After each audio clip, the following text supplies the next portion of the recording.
Set goals for where you eventually want to be. And set goals that are, as the acronym goes, SMART goals. S-M-A-R-T. We've all heard this acronym before. Specific, measurable, attainable, relevant, time-bound.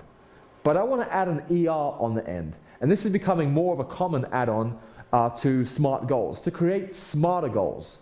They shouldn't just be specific and measurable and attainable and relevant and time-bound. They should also be exciting and rewarding. There's a great quote from a great essayist, and he once said that, you know, when the heart is captured, impossibilities vanish. And that's exactly what great goals should do. Great goals should absolutely capture the heart. They should be special.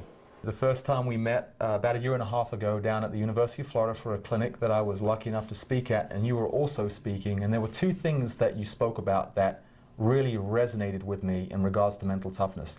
The first, and I actually wrote this down because I don't want to paraphrase you, Coach. So, but what you said was, it is not what you know as a coach, it is what you can get your team to believe. And the second thing you said really ties in with the first. You had mentioned you did something very specific with the leadership of the Celtics during the championship year in the preseason. Can you tell me a little bit about, and I'm obviously going to lead the witness here by saying it involved a boat trip. Can you talk a little bit about that? Yeah, well, you know, we had just made a trade. We already had Paul Pierce, but we ended up acquiring Kevin Garnett and Ray Allen. And, you know, I had to find a way to get these three megastars to mesh. And I had to find a way to get those three megastars not only to mesh, but to lead our team.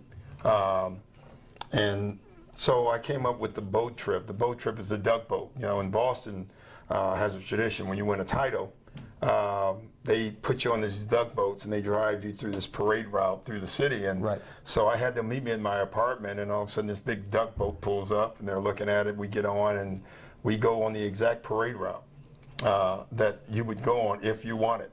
And I wanted them to envision this trip. I wanted them to feel it.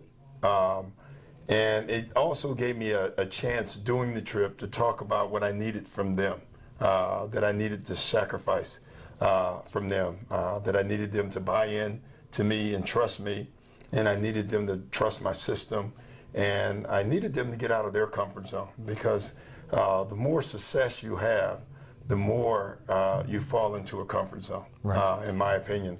And that, you know, the difference between good to great, you've heard that, is when you become good, it's very difficult to be great because you get comfortable with good. And I had to convince them that they've had a good career. But a great career is only champions.